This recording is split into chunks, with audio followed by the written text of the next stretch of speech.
So I was just talking to our producer Alana, and she was talking about when I was doing the video recording. We do this both on video and audio for the Church Answers podcast. I gave two thumbs up for the video audience. Obviously, you audio people cannot see me when I put up two thumbs, and it caused fireworks to go off, and I just did like that.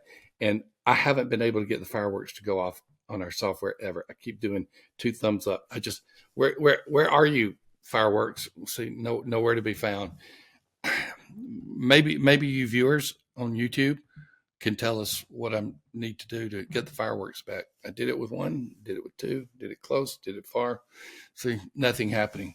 This is the Church Answers podcast. We do talk about more important things than thumbs up and fireworks, but it's a fun podcast too. Just to let you know, in the future, more and more, I'll be joined by Jess Rayner. He'll be with me on a lot of these podcasts, so I look forward to welcoming him. We did an interview with him on how to write a book, and boy, that was incredible. We did an interview with Steve Cheney on the accounting firm for the church. That was incredible as well. We've had some good stuff here, but you got me solo today. This is the Church Answers podcast. I'm Thom Rayner. This is sponsored by Cheney & Associates. Go to CheneyAssociates.com. And if you have not outsourced or given your financial, accounting, tax work to a firm that has all the capability that Cheney does, you need to do so. Even though they're based in California, they serve churches in all 50 states, over 1,100 churches. Of course, they're cloud-based, which means your data is not going to be lost. It's not going to crash on a hard drive. It's all cloud-based. And you'll have a burden lifted, whether you're a small church, whether you're a large church. They are affordable, and they are the place you need to go for your accounting, for all of your financial reporting needs. All right, the title of these three episodes, and we do have a three-part episode, is The Curse of Transfer Growth. If you were listening to me talk about the baby boomers and how they've affected negatively churches in America, I talked about the types of growth, the categories of growth in the last episode of that three-part series. That would be last week. Let me just do a review, and we'll look at these types of categorizations, say that, of typologies, that's easier to say, of growth in churches. And let's just look at them. It used to be that we only measured conversion growth until about 50 to 70 years ago. Conversion growth was when someone became a follower of Christ, and he or she then became a part of the church. And so they went from darkness to light. They went from not being born again to born again. They went from not being a disciple to being a disciple, and they came into the church. And that was growth. And that's all we measured. Now, somebody may transfer from another church, and they may come from out of town, but we focused on conversion growth. And that focus caused us to have a healthy focus. And so for the large part of American church history, the category of growth that was prominent, if not pervasive, if not dominant, was conversion growth. And we never said we were growing unless we were reaching people with the gospel. Well, there are other kinds of growth. Biological growth. Biological growth means that you have children born into the church or adopted, and they add to the number, to the count. Again, depending upon polity and doctrine, would determine if they're put on a church roll or not. But the point is, they're added to the church, at least in attendance. And so that was biological growth. So you had conversion growth, and you had biological growth. A third common category has been transfer growth. Sam Rayner breaks transfer growth into two components. One growth is those who come from other communities, other towns. They move to the area and they're looking for a church home. That's kind of a healthy transfer growth because they were active in a church in another place. They need to be active in a church in the new place. But then the largest portion of transfer growth was people moving from one church to another within the community. That's where I'm going to focus. That's where I'm going to spend my time talking about the curse of transfer growth. What we call the church hoppers, or the circulation of the saints, people who just go from one church to another to try to get their needs or their family's needs met. They're no longer 1 Corinthians 12 church members, where they are part of the body of Christ, a member of the body of Christ, and every part is to function for the good of the others, for the good of the body, not for themselves. They're saying, "What have you done for me lately?" Again, kind of an outgrowth of the baby boomer mentality that I covered in the 3 previous episodes. But what is it about this transfer growth?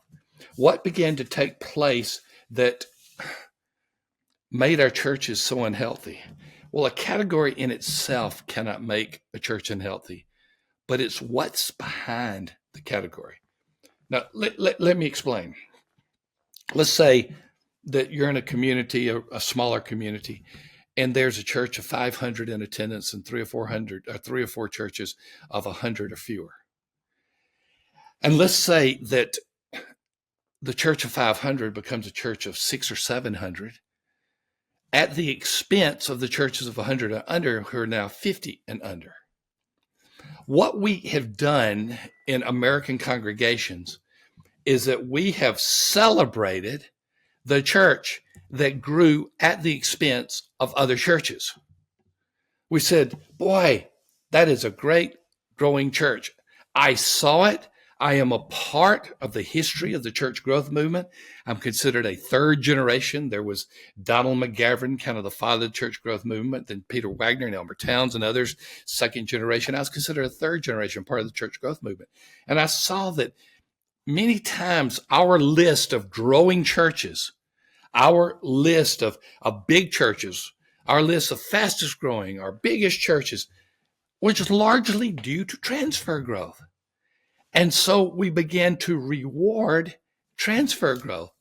And in essence, we are motivating church leaders and church members to encourage people in other churches to come to our church. Now, are there times that people should move from one church to another within a community? Yeah. If there's heretical doctrine being taught at a church, I'd say move to another church in the community. But you and I know that most people leave their church just because they want to get their itch scratched, just because they want to get their need met, or because they get mad because the current church is not meeting their needs. By the way, parenthetically, you know how never to get mad at a church for not meeting your needs? Don't have expectations. In other words, always expect that you're going to be the serving one, the giving one, instead of the to be served or to be given one. That's a parenthetical comment. But we have celebrated so much transfer growth that it has been disguising the decline in evangelistic growth, or what we call conversion growth.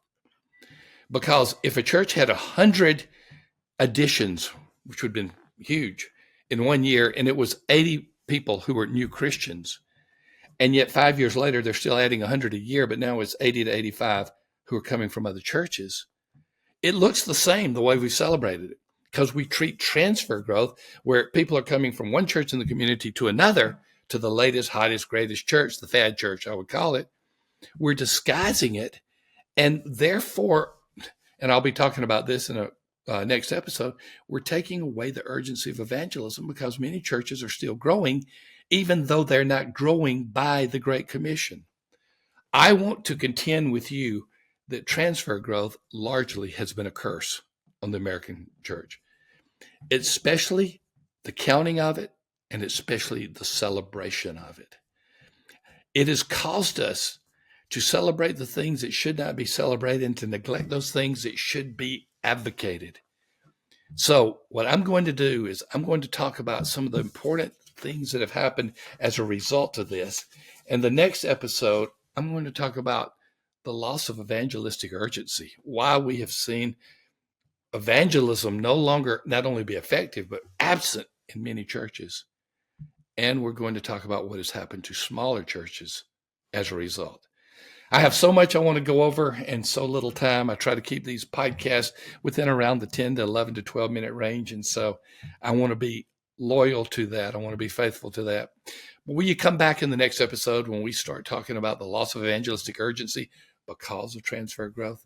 I think you'll be fascinated. You may be a little bit frustrated, but I think you will be fascinated. Thank you for listening. viewing Church Answers podcast. Thank you, YouTubers, for viewing. Give us a thumbs up. Subscribe. Please subscribe to the Church Answers channel. Those of you who are listening by podcast apps, give us a rating and review so that we'll still be there for you. Don't forget, we've got this Everything Church Resources directory that is free. You got a link where you can download it. And it's incredible. It's the new yellow pages for you boomers who understand what I'm talking about. The rest of you will just have to Google that and figure it out. Thank you for being a part of the Church Answers podcast. We'll see you in the next episode where we talk about the loss of evangelistic urgency that has taken place as a result of the emphasis on transfer growth. We'll see you in the next episode.